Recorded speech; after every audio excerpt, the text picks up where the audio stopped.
Okay, in under 3 minutes, I'm going to show you guys how to set your valves on any pushrod hydraulic lifter V8 engine. And this will work on 6 cylinders and anything that has hydraulic lifters with a pushrod.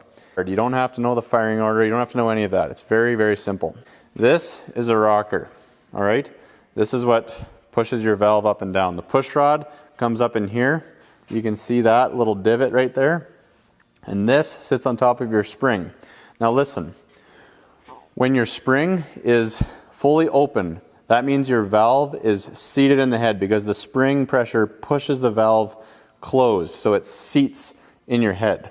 Now listen, that is when you want to set your valves, when your valves are closed. This is how you do it. This bad boy is rocking up and down like this.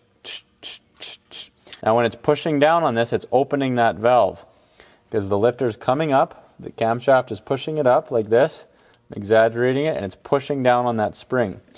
Now you want to set it when the tension comes off of the spring and it comes up like this.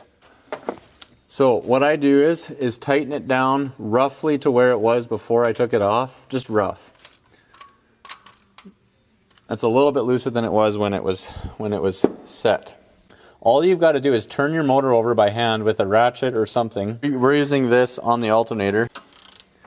Now, watch this valve. Now, the valve is closed, but as I turn the engine over, look at that. The push rod is pushing up and it's compressing that spring. Now, if we keep turning it over,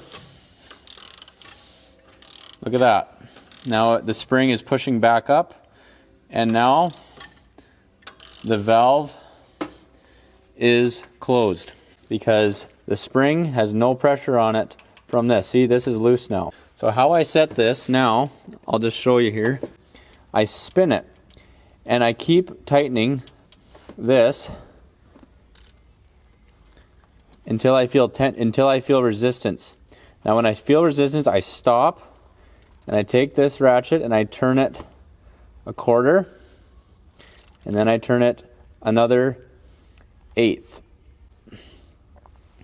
It's set now, it's done. Once you've set one bank of valves, turn the engine over 2 full revolutions, check them all, make sure they're all still tight, and you should be good. And that's how you do it. You just go through, start at the front of the engine on one side, you just turn the engine over and you just do each valve like that. You don't have to know the firing order, you don't have to set one valve when one's way over here closed or whatever. You just do it like that, and it takes a little bit of time. And also look at the threads on the rockers, and you should have about the same amount of threads sticking out of each nut, and that's pretty much it. Hope that helps you guys out.